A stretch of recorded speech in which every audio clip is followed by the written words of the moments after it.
بسم اللہ الرحمن الرحیم۔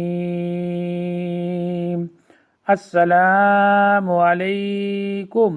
روزانہ واقعات سننے کے لیے اس چینل کو سبسکرائب کریں۔ مسلمانوں کی جماعت رسول اللہ صلی اللہ علیہ وسلم کے ارد گرد خندق کی کھدائی میں مشغول تھی۔ بہت سے مسلمانوں کے گھروں میں ایک وقت کی روٹی بھی دستیاب نہ تھی، پھر بھی وہ رسول اکرم صلی اللہ علیہ وسلم سے بے انتہا محبت اور شدید لگاؤ کے سبب آپ کے حکم کی تعمیل میں لگے رہتے تھے۔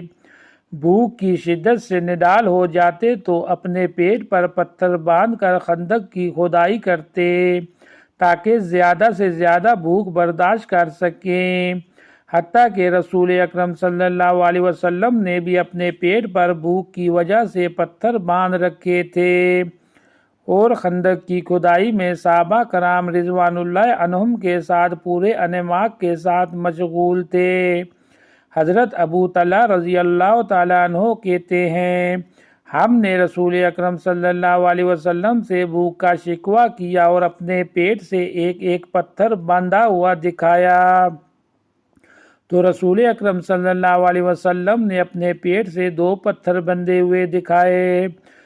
خندق کی کھدائی کرنے والے صحابہ کرام کی تعداد 1000 اور وافدی کی روایت کے مطابق 3000 بتائی گئی ہے۔ خندق کی کھدائی کے دوران کئی معجزات رونما ہوئے۔ ان میں سے ایک معجزہ ہم یہاں ایک صحابیہ کے حوالے سے نقل کرتے ہیں۔ حضرت نعمان بن بشیر رضی اللہ تعالیٰ عنہ کی بہن کا بیان ہے کہ میری والدہ عمرہ بنت رواحہ رضی اللہ تعالیٰ عنہما نے مجھے بلایا اور 2 مٹھی کھجوریں دے کر کہنے لگی، انہیں اپنے والد بشیر اور ماموں عبداللہ بن رواحہ کی خدمت میں لے جاؤ تاکہ وہ دوپہر کے کھانے میں کچھ کھا لیں۔ میں کھجوریں لے کر اپنے والد اور ماموں کی تلاش میں نکلی۔ وہ دیگر صحابہ کے ساتھ خندق کی کھدائی میں مشغول تھے۔ مجھے انہیں تلاش کرتے ہوئے دیکھ کر رسول اکرم صلی اللہ علیہ وسلم نے بلایا اور پوچھنے لگے، تیرے پاس کیا ہے؟ میں نے عرض کیا، یہ چند کھجوریں ہیں جنہیں دے کر میری امی نے میرے ابو اور ماموں کے پاس بھیجا ہے تاکہ وہ دوپہر کے کھانے میں کچھ کھا لیں۔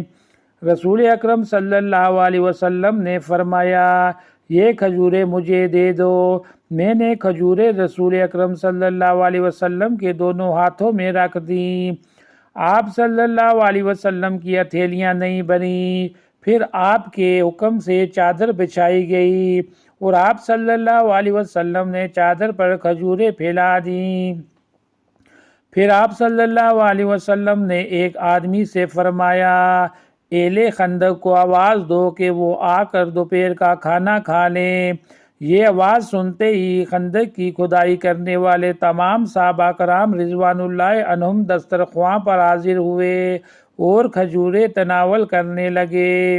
اہل خندق کھجوریں کھاتے گئے اور وہ بڑھتی گئیں۔ سارے اہل خندق کھا کر واپس ہو گئے مگر کھجوریں تھی کہ کپڑے کے کنارے سے باہر گر رہی تھیں۔ واضح رہے کہ خندق کی کھدائی کے دوران اس قسم کی کئی معجزات برکات ظہور ہوئے۔ روزانہ واقعات سننے کے لیے اس چینل کو ضرور سبسکرائب کریں۔